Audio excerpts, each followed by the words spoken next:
there is work. There's also pleasure journals that we have. Pleasure is our birthright, and we tend to forget that.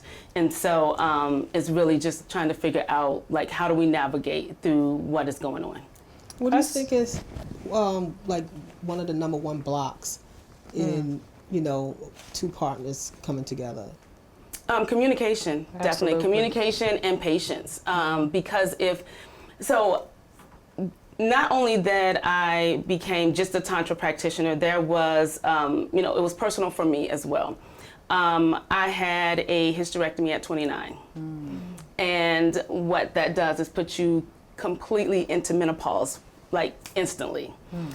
So I was medically induced into menopause. Wow, that had to be hard. It was extremely hard because at 29, no one talks to you about menopause. Like, that is just furthest from anyone's mind. Yeah. And so I had to navigate that by myself. I didn't know what was going on. At the time, I think my husband and I had been married for about 6 years, and he couldn't even touch me. Like, I didn't want no parts. My libido was like at a 0. Oh my goodness. And I didn't know what was going on, not to mention the mood swings and all of that. Yeah. And so it was very hard. And so I had to navigate, like, what is going on? What do I need to do? And so what I did was I found the Tantra practitioner, becoming a Tantra practitioner, which took me 2.5 years to become. Wow. And just being able to navigate through what is going on with me, and being able to share that so that women don't suffer in silence, because that's something that we do. Yeah. You know, we don't want to say anything because we're the only one who's dealing with it, but in reality, we're not. Yeah. That's so powerful. I mean, thank God for practitioners like you to be able to hold, like, you know, a safe space. Because, you know, as a clinician myself, I do a lot of marriage counseling.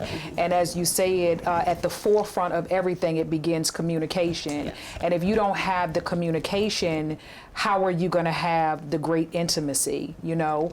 And I don't know if your practice evolves in this, but what about, do you work with couples who may have infidelity and trying to overcome infidelity, which, as you know, I do believe that it's possible, but it's extremely hard because oftentimes the question for most women is why?